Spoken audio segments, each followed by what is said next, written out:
ಇನ್ನು assistant professor FDA, SDA, KS, KES, IAS, IPS, IFSC ಎಲ್ಲ ಸ್ಪರ್ಧಾತ್ಮಕ ಪರೀಕ್ಷೆಗಳಾಗಿ ಪ್ರಚಲಿತ ಘಟನೆಗಳನ್ನು ಈ ವಿಡಿಯೋದಲ್ಲಿ ನೋಡೋಣ ಬನ್ನಿ. ಶೇರ್ ಮಾಡಿ, ಸಬ್ಸ್ಕ್ರೈಬ್ ಮಾಡಿ ಅಂತ ಹೇಳ್ತಾ ಈ ವಿಡಿಯೋನ ಸ್ಟಾರ್ಟ್ ಮಾಡೋಣ ಬನ್ನಿ. ಓಕೆ, ಬಿಷಪ್ ಎಂಬ ಪದ ಯಾವ ಕ್ರೀಡೆಗೆ ಸಂಬಂಧಿಸಿದೆ?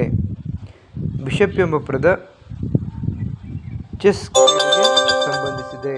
ಹಾಗಾಗಿ ಇಲ್ಲಿ ಬಿ ಸರಿಯಾದ ಆಯ್ಕೆಯಾಗಿದೆ. ಎರಡನೇ ಪ್ರಶ್ನೆ ನೋಡೋಣ. ಸದ್ಭಾವನಾ ದಿವಸವನ್ನು ಕೆಳಕಂಡ ಯಾವ ವ್ಯಕ್ತಿಯ ಜನ್ಮದಿನಾಚರಣೆ ಎಂದು ಆಚರಿಸಲಾಗುತ್ತದೆ? ಸದ್ಭಾವನಾ ದಿವಸವನ್ನು ರಾಜೀವ್ ಗಾಂಧಿಯವರ ಜನ್ಮದಿನವನ್ನಾಗಿ ಆಚರಿಸಲಾಗುತ್ತದೆ. ಹಾಗಾಗಿ ಆಯ್ಕೆ ಬಿ ಸರಿ ಉತ್ತರ. ಮುಂದಿನ ಪ್ರಶ್ನೆ ನೋಡ್ತಾ ಹೋಗೋಣ. ಫಿರೋಜ್ ಶಾ ಕೋಟ್ಲಾ ಕ್ರಿಕೆಟ್ ಕ್ರೀಡಾಂಗಣ ಎಲ್ಲಿದೆ?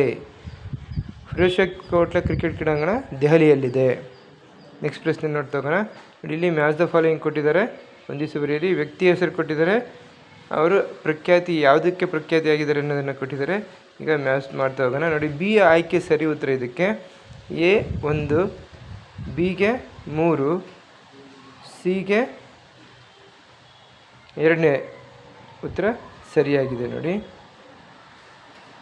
ಓಕೆ, ನೆಕ್ಸ್ಟ್ ಪ್ರಶ್ನೆ ನೋಡ್ತಾ ಹೋಗೋಣ.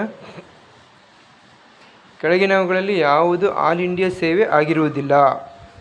ಈ ಕೆಳಗಿನವುಗಳಲ್ಲಿ Indian administrative service, Indian foreign service, Indian police service, Indian forest service ಅಂತ ಇದೆ. ಇಂಡಿಯನ್ ಫಾರಿನ್ ಸರ್ವೀಸ್ ಇದು ಭಾರತೀಯ ಸರ್ವೀಸ್ ಆಗಿರಲ್ಲ.